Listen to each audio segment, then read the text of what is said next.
ঠাকুর, মা, স্বামীজির শ্রীচরণে ভক্তিপূর্ণ প্রণাম জানিয়ে আজকের নিবেদন শ্রী শ্রী মায়ের কথা।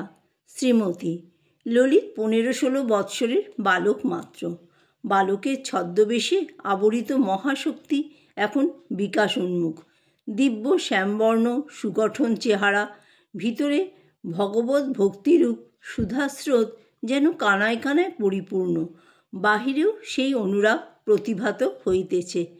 আমায় শ্রীচরণে স্থান দিন মা, বলুন, না হলে আমি উঠব না, বলুন আমায় নিয়েছেন বলিয়া ললিত আবার কাঁদিতে লাগিল। এমন সময় সহসা একটি ঘিয়ের ভারে পা ঠেকিয়া যাওয়ায় সে অপ্রস্তুত হইয়া উঠিয়া বসিল এবং বলিতে লাগিল, আমি এ কী করলুম? কেউ ভক্তি করে মাকে ঘি দিয়েছে, আমার তাতে পা লেগে গেল, আমি এ কী করেছি? ইহা বলিয়া দুঃখ প্রকাশ করিতে লাগিল। সেই সময়ে ঠাকুর ঘরে মস্তকের ঊর্ধ্বভাগে চুল বাঁধিয়া এক গৌরবর্ণা বিধবা বৃদ্ধা ঠাকুরের সেবা কার্যে নিবিষ্টা ছিলেন। তিনি বলিলেন, বাবা, তুমি মনে দুঃখ করো না, পা লেগেছে তার কি করবে? পা তো আর সৃষ্টি ছাড়া নয়, এই সৃষ্টির ভিতরে পা দুটো যে আছে পা শরীরেরই একটা অংশ। আমরা তাহার দিকে চাহিয়া দেখিলাম, তাহার সৌম্য মুখমণ্ডল ও সরল উদার কথাগুলি আমাদের বড়ই ভালো লাগিল। ললিত তাহার কথায় যেন অনেকটা সান্ত্বনা লাভ করিল এবং প্রকৃতিস্থ হইয়া মাকে প্রণাম করিয়া বলিল, মা, আমায় আশীর্বাদ করুন। ঠাকুর তোমায় আশীর্বাদ করবেন বলিয়া মা তাহার মাথায় হাত দিয়া আশীর্বাদ করিলেন। তারপর ললিত নিচে চলিয়া গেল। একটি 16-17 বছরের মেয়ের হাত ধরিয়া একটি প্রৌঢ়বয়স্ক ভদ্রলোক এই সময় দরজার নিকটে আসিয়া দাঁড়াইলেন এবং মাকে বলিলেন, মা, এটি আমার মেয়ে। এর একটি মেয়ে হয়েছিল, আজ সকালে সেটি মারা গিয়েছে। এ বড়ই শোকবিহ্বলা, তাই আপনার কাছে নিয়ে এসেছি, সান্ত্বনা পাবে বলে।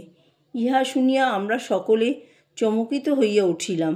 মা বলিলেন, এসো মা, এসো। মেয়েটি ঘরের মধ্যে আসিয়া মায়ের কাছে বসিল এবং পদধূলি লইবার জন্য হাত বাড়াইল। মা ঈষৎ সরিয়া জিজ্ঞাসা করিলেন, হ্যাঁ গা, আমায় ছোবে কি? এর যে অসহ্য হয়েছে। এই কথা শুনিয়া মেয়েটির মুখখানি আরও মলিন হইয়া গেল। সে সংকুচিতা হইয়া বসিয়া রহিল। মা তাহার মুখপানে চাহিয়াই সকরুণ হইয়া বলিলেন, আহা বাছা, বড় ব্যথা পেয়ে আমার কাছে এসেছ সান্ত্বনা পাবে বলে। আমি তোমার মনে কি কষ্ট দিলুম তা হোক, অসহ্য। এসো মা, আমার পায়ে হাত দিয়ে প্রণাম করো। এই বলিয়া মেয়েটির আরও কাছে সরিয়া বসিলেন। সে তখন অশ্রুজলে ভাসিয়া মায়ের শ্রীচরণে মাথা রাখিয়া প্রণাম করিল। মাও তাহার মাথায় হাত দিয়া আশীর্বাদ করিলেন। মা মেয়েটির কাছে বসিয়া মিষ্ট বাক্যে তাহাকে প্রবোধিতে লাগিলেন। আমি তোমায় কি বলবো মা, আমি তো কিছুই জানি না। ঠাকুরের একখানি ছবি নিজের কাছে রেখো, আর জানবে তিনি সত্য। ঠাকুর তোমার কাছে রয়েছেন, তার কাছে কেঁদে কেঁদে মনের দুঃখ জানাবে। ব্যাকুল হয়ে কেঁদে কেঁদে বলো, ঠাকুর, আমায় তোমার দিকে নাও, আমায় শান্তি দাও। এরকম করতে করতে তোমার প্রাণে শান্তি আপনি আসবে। ঠাকুরে ভক্তি রেখো, যখনই কষ্ট পাবে ঠাকুরকে জানিও। তারপর আমাদের দিকে চাহিয়া মা বলিলেন, আজই শোক পেয়েছে, আজ কি স্থির হতে পারে? মেয়েটির পিতা দ্বারদেশে দাঁড়াইয়াছিলেন। পিতা পুত্রী উভয়ে মাকে প্রণামপূর্বক দুঃখ নিবেদন করিয়া শান্ত হইয়া চলিয়া গেলেন। এখন ঘর নীরব দেখিয়া আমি বলিলাম, মা, আমার একটি কথা আছে, যদি আপনি অনুমতি করেন তো বলবে বলি। আমাকে ইতস্তত করিতে দেখিয়া সেই সেবানিরতা সৌম্যমূর্তি বৃদ্ধাটি বলিলেন, বলো মা, বলো, তোমার মনের কথা নিঃসংকোচে মায়ের কাছে বলো, মার কাছে লজ্জা কি? তখন আমি বলিলাম, মা, কথা আর কিছু নয়। আমি স্বপ্নে ঠাকুরকে ও আপনাকে দেখেছিলাম, যেন আপনি আমায় মন্ত্র দিচ্ছেন, কিন্তু তা সম্পূর্ণ হয়নি।